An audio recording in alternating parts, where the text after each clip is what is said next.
Front Peduli Masyarakat Adat Papua Tengah, dari mahasiswa yang pada hari ini telah melakukan seminar sehari tentang hak dasar masyarakat Papua dalam artian dalam kaitannya dengan perlindungan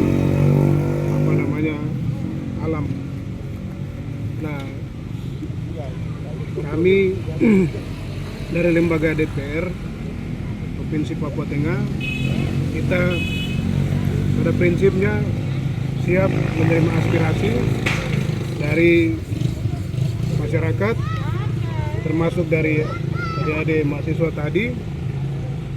Jadi poin-poin yang menjadi pokok pikiran dari adik-adik mahasiswa ini seperti tadi barusan saja telah dijabarkan, mengingat di Papua Tengah ini banyak masalah-masalah, kompleksitas masalah sangat tinggi. Nah, ini berkaitan dengan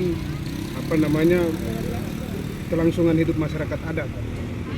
Ini dikaitannya dengan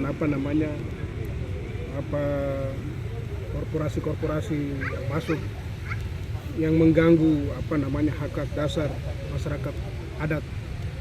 Dalam hal itu penting ada proteksi yang dilakukan oleh kami semua pihak-pihak yang berkepentingan untuk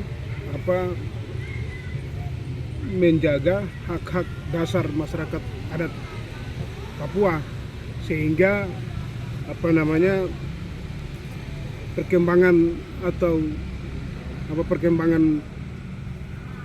kota dan lain-lain atau kepentingan tertentu dari korporasi dan lain-lain tidak merampas hak-hak dasar orang asli Papua.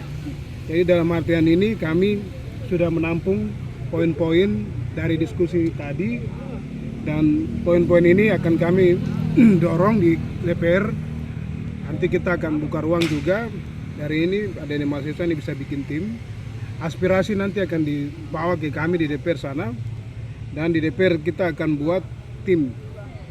Jadi tim atau namanya Pokja. Di sini pertama kita akan kaji, istilahnya mungkin buat perda, peraturan daerah yang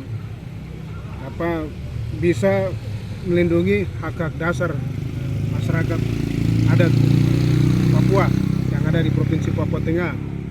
Nah, ini sangat penting karena kita melihat bahwa di Papua Tengah ini kan banyak sekali sumber daya alam. Nah, di sini berpotensi untuk hak-hak dasar atau kekayaan alam yang dimiliki oleh masyarakat adat ini bisa dirampas. Jadi perlu ada perda yang bisa menjaga dan memproteksi hak-hak dasar masyarakat adat, entah itu hutannya, entah itu hasil kekayaan alam seperti tambang emas dan lain-lain.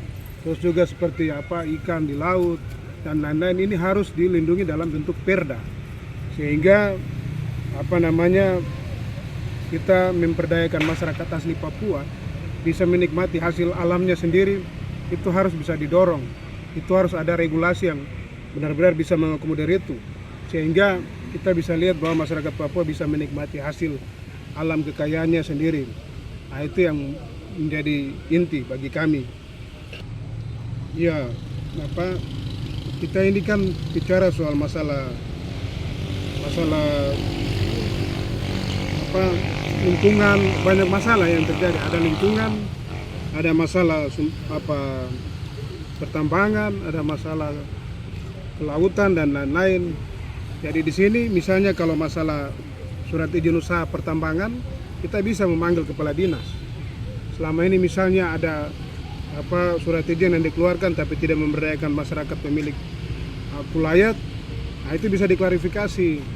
Artinya bagaimana kita membuat ulang kontrak karya yang melibatkan semua pihak, sehingga misalnya saja ada kepentingan perusahaan emas atau dan lain-lain yang siap untuk mengeksplorasi di daerah tertentu, dia itu harus bisa melibatkan semua pihak. Jadi tidak bisa kita lihat bahwa ada konspirasi antara pemerintah dengan perusahaan saja, tapi dalam hal ini masyarakat juga harus dilibatkan dalam situ. sehingga masyarakat juga bisa menerima dampak daripada sumber daya alamnya itu. Nah, itu. Apalagi kan kita lihat banyak juga perusahaan-perusahaan yang beroperasi tapi surat izin dan lain-lain, surat menyuratnya tidak lengkap dan lain-lain. Nah, ini penting dan kita harus mempertegas itu harus dibahas ulang macam begitu, sehingga surat menyurat dan lain-lain dari segi aturan semua harus lengkap, tidak bisa bermain kong kali kong. Selama ini kan barang ini sudah berjalan lama, mungkin pihak perusahaan tertentu ada kerjasama dengan mereka di pemerintah, sehingga izin-izin yang dikeluarkan itu sama sekali diskriminasi, tidak memihak atau tidak melibatkan masyarakat pemilik hak wilayah atau sumber daya alam itu sendiri. Nah, ini yang perlu dirubah. Ini itu semua mau ditertibkan, sehingga kita berharap di bawah provinsi baru ini, Provinsi Papua Tengah ini, perda-perda yang bermasalah dan lain-lain itu kita bisa tegaskan untuk dicabut saja, sehingga kesepakatan itu dibuat ulang. Jadi semua pihak yang berkepentingan di situ bisa mendapatkan hasilnya, termasuk masyarakat adat, pemilik sumber daya alam itu sendiri. Ini kan sudah banyak sekali pokok-pokok pikiran yang sudah dikasih dari diskusi tadi, kita sudah tampung semua. Jadi menurut kami yang paling urgen, yang paling penting itu adalah perda menyangkut masyarakat adat tadi, hak masyarakat adat itu, menyangkut tanahnya, menyangkut hasil kekayaannya, menyangkut sumber daya lautnya dan lain-lain. Nah, perda-perda proteksi ini perlu kita segerakan, sehingga dampak dari provinsi ini dia tidak menggilas hak-hak dasar masyarakat asli Papua, tapi perda ini kita harapkan supaya bisa menjadi payung yang bisa memproteksi hak-hak, sehingga perkembangan provinsi ini boleh berkembang tapi tidak merampas hak-hak dasar masyarakat itu sendiri. Jadi boleh pembangunan berjalan tapi tetap menghargai hak-hak masyarakat adat, tentunya yang diproteksi oleh tadi aturan perda-perda yang kita nanti akan buat itu. Kalau di Paniai apa yang perlu urgen untuk dilindungi di dapil Bapak sendiri? Kalau di Paniai saya pikir yang paling urgen kita buat perda Danau Paniai, pelestarian Danau Paniai. Ini kan penting.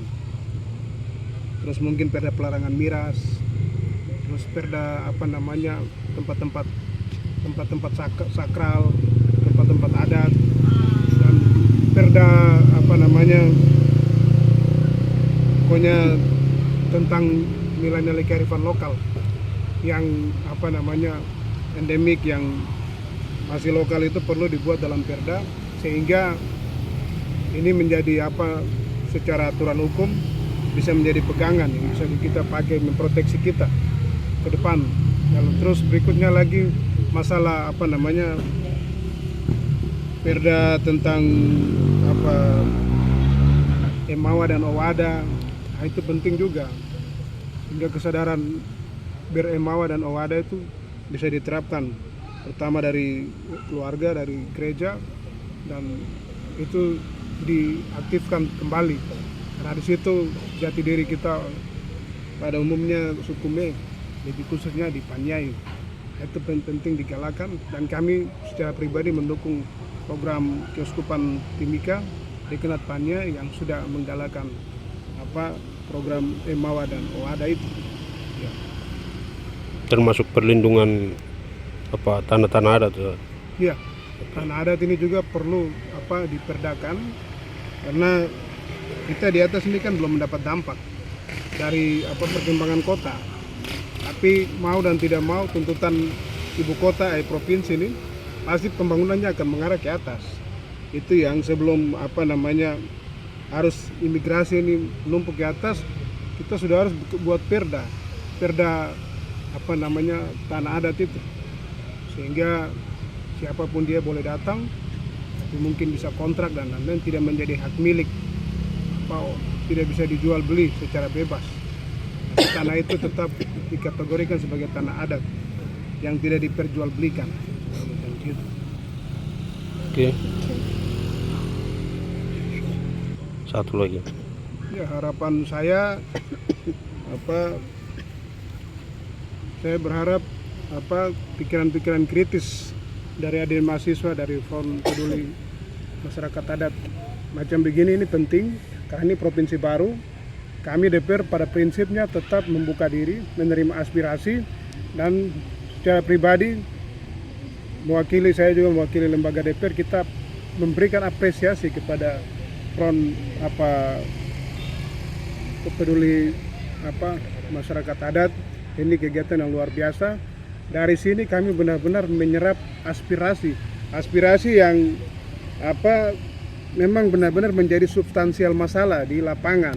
Ini luar biasa, sudah sangat membantu kita, sehingga poin-poin ini akan kita bawa, kita bisa garap dia dalam bentuk rancangan peraturan daerah yang kemudian hari akan disahkan dan bisa dipakai.